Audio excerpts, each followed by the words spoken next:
Aziz do'stlar, zamonaviy baliqchilik, intensivchilik mavzusida yig'ilyapmiz. Asosiy masalalarimizdan biri nima uchun biz Aqua Agrotek jamoasi bilan yig'ildik.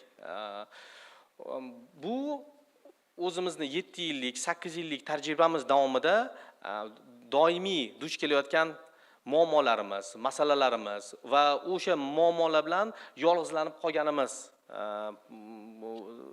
qolganimizni ko'rib kelyapmiz. Keyingi slaydga o'tkazib berasizlarmi? Biz baliqchilarni og'rig'i haqida gapirib bersak, baliqchilar o'zi aslida nima yetishmayapti hozirgi holatimizda. Agar imkoniyat bersanglar, Sa'dullayev Iskandar aka, so'zni sizdan boshlasak. Assalomu alaykum.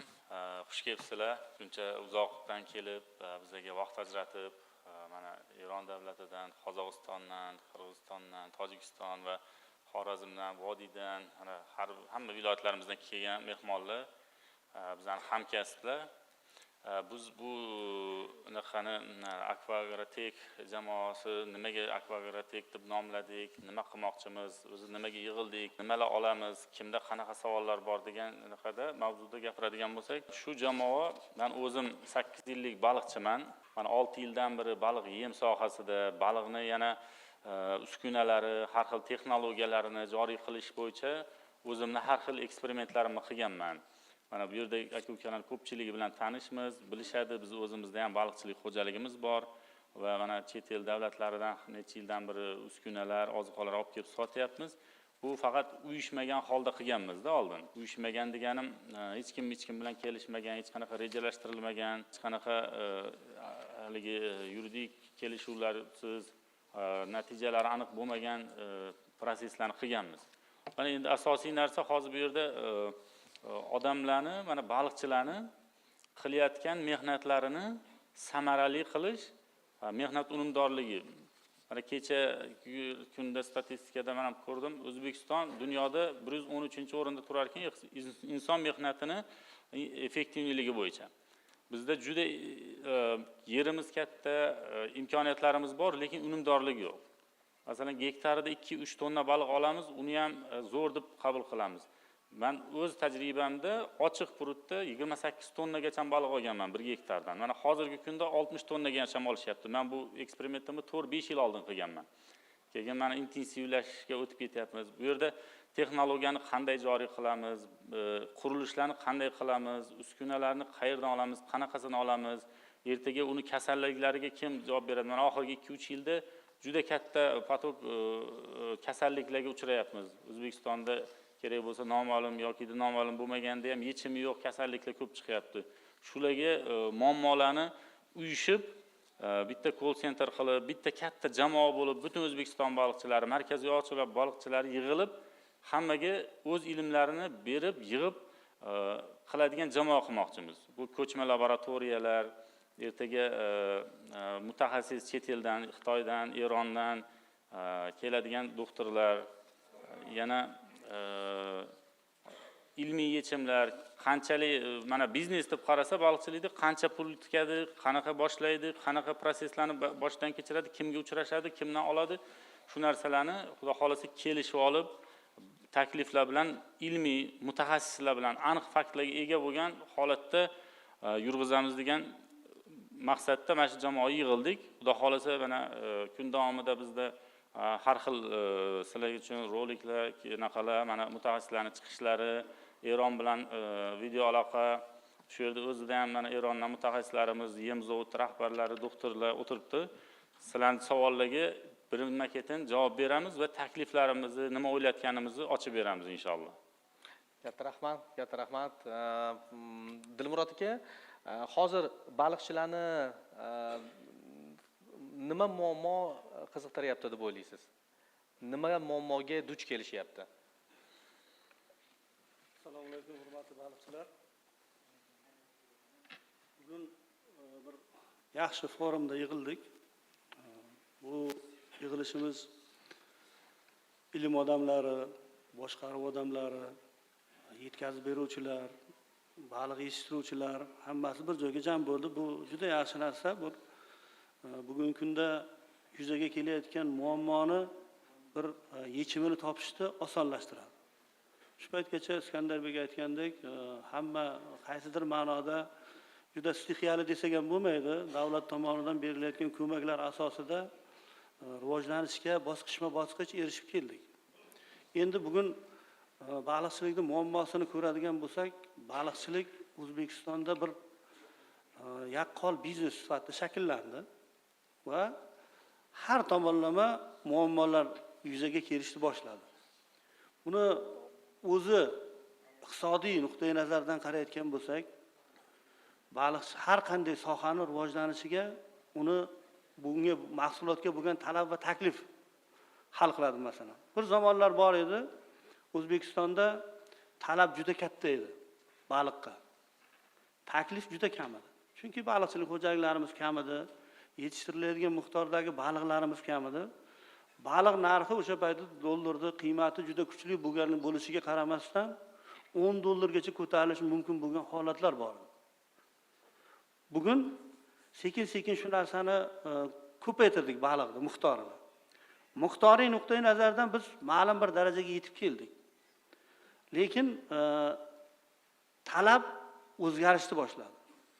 Ya'ni bugun katta baliqni yetishtirishga talab paydo bo'ldi. Misol bundan 15 yil oldin 1,5 kilolik baliq, eng qimmat baliq, katta baliq, karp nuqtai nazardan qaraladigan bo'lsa, talash edi u baliq.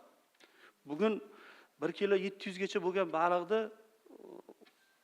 juda ko'p sotish imkoniyati pastroq. Ya'ni 2 kilogramm atrofigacha daraja kelyapti. Ya'ni bundan kelib chiqib oxirgi yillarda biz baliq miqdorini ko'tarib keldik, lekin narxning o'zgarishi, boshqa narsalar bo'lmaganligi uchun baliqchilar narxdan qiynalyapman degan fikrni beradi. Ya'ni bugun biz yo'lini qilishimiz kerakki, birlashib oddiy talab bilan taklifni shakllantirishimiz kerak. Bu birlashmasa, umumiy miqdorga bir miqyosga olib chiqmasa, buni shakllantirish qiyin. Qaraydigan bo'lsak, bundan 15 yil oldin O'zbekistonda baliqqa bo'lgan talab 30 ming, 40 ming tonna edi.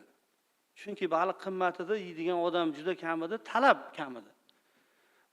Bir rivojlantirish yuzaga keldi. Bugun 200 ming tonnani tagida baliq yetishtirilyapti.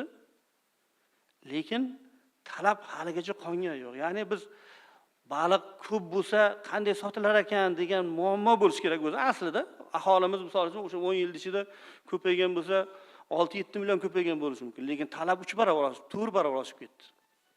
Ya'ni biz bugun baliqchilar o'tirib narx-navo masalasida ham bir talab shakllantirishimiz kerak. Bugun misol kafelar, boshqa narsalarning ochilishi, bugun o'sha talab bizga doim 2 yillik prosesda baliq yetishtirganmiz. Ya'ni birinchi yil chavog'ini olib, keyin tashab baliq qilib sotilgan. Bugun talab shunday qo'ydiki, bugun 3 yillik prosesga o'tdik. Baliqni 3 yilda bir kartni 3 yilda yetishtiryapmiz, 3 mavsumda. Avvallari 600 gram baliq tovar baliq hisoblanardi. 600 gramdan yuqori baliq sotilardi. Bugun misol uchun 1 kilo 200 1 kilo baliqni sotishni o'ziga yarasha bir qiyinchiligi deymizmi, shunday holati bor. Shu jarayon boshlanib ketdi. Baliqchilikka misol uchun davlat tomonidan berilgan imtiyoz ko'paytirildi. Bu yer berish imtiyozlari, kredit imtiyozlari, har xil imtiyozlarni berish hisobiga bugun 25 ta baliqchilik xo'jaligidan 6000 donadan ortiq baliqchilik xo'jaligi tashkil bo'ldi. Bu katta soha sifatida yuzaga keldi. Bugun endi o'ziga yarasha nima deydi? Holatlar yuzaga kelyapti. Shuncha talab, shuncha imkoniyat bo'lgan bilan bugun chovoqni tanlab olish yo o'z vaqtida olish, ma'lum bir narxlarda olish imkoniyati yo'q. Shu yo'nalish bizga misol uchun oddiy ish. Baliqlantirish har xil holatda bo'lyapti. Buni misol uchun seleksiya yo naslchilik ishiga qaratilgan masala. Bu ham o'zini yo'lida, o'zini holatida turibdi. Uchinchisi o'sha baliqni yetishtirish bilimi bugungi kunda. Endi qaysidir ma'noda odamlarning o'zi albatta odamlar ilmga chanqoqligi, harakati bilan qaysidir ma'noda baliqchilikda o'sdik bizlar. Baliq yetishtirishda o'sdik qaysidir ma'noda.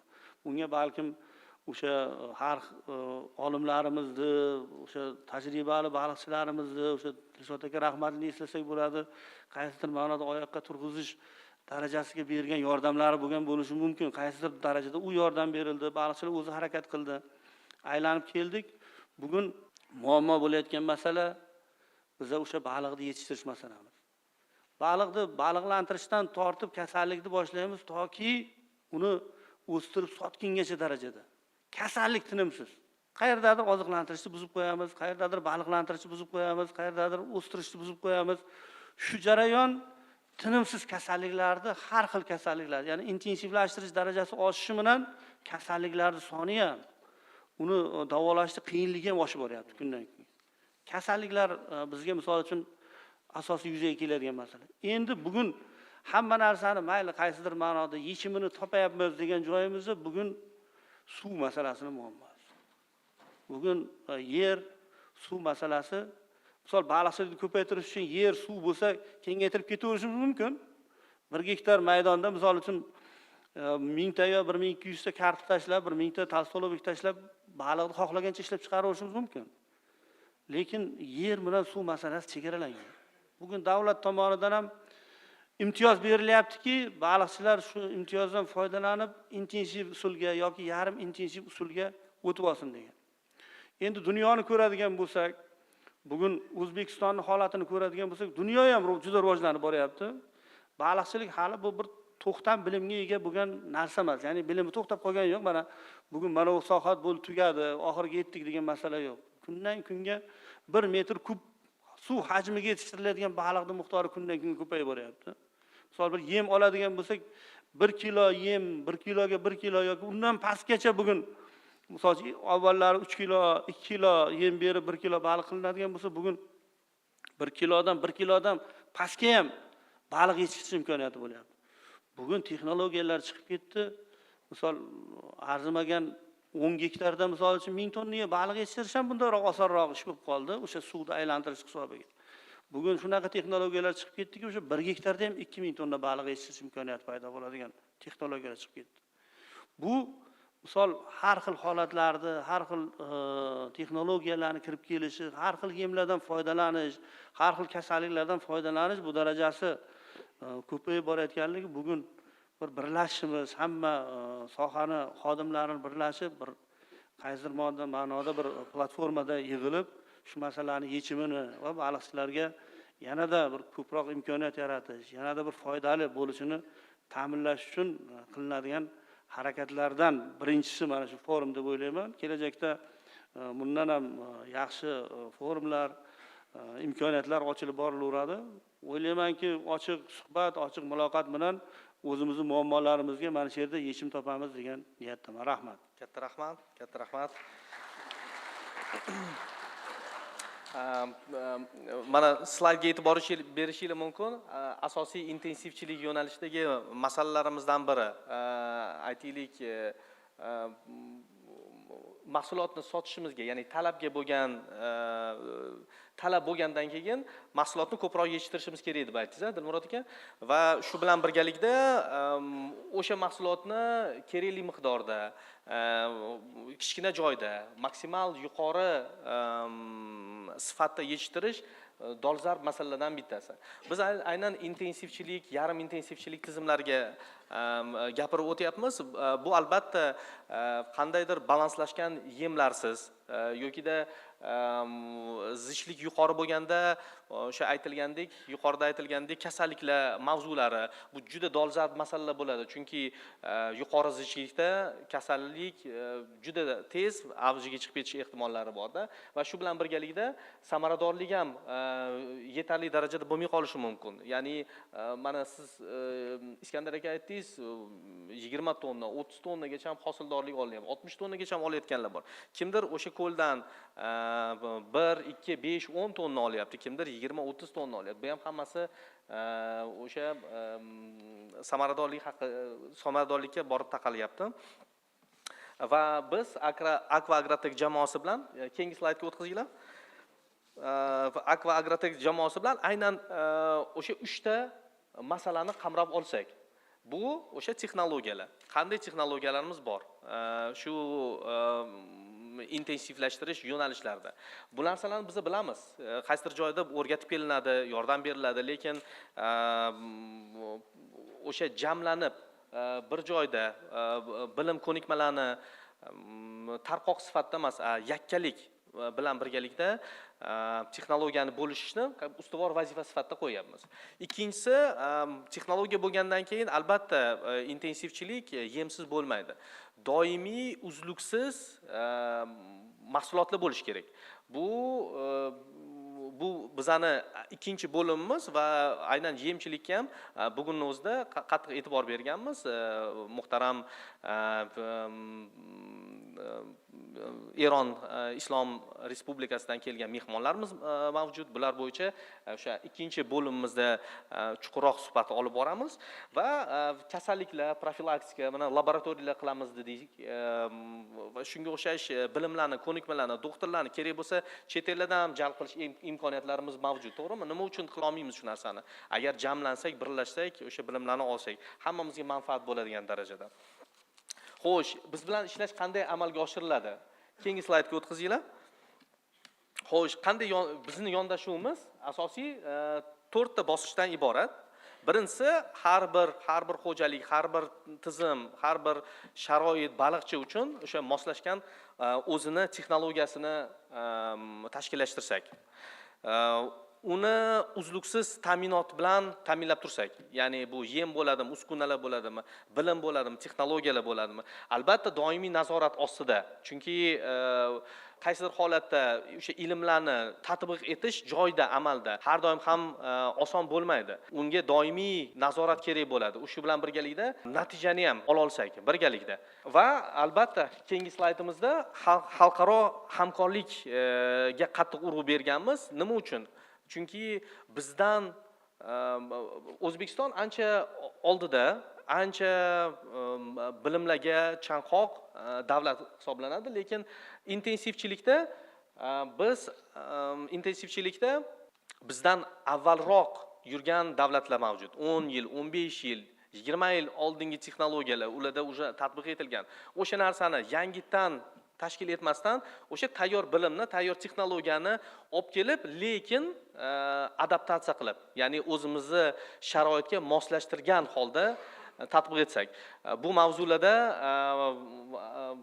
mavzular aynan obeddan so'ng Eldor akani prezentatsiyalarida bitta texnologiyani qanday qilib adaptatsiya qilishimiz mumkin haqida ham gaplashib o'tamiz, xudo xolasa. Xalqaro hamkorlik bu albatta bu bilim importi, o'rtoqlar.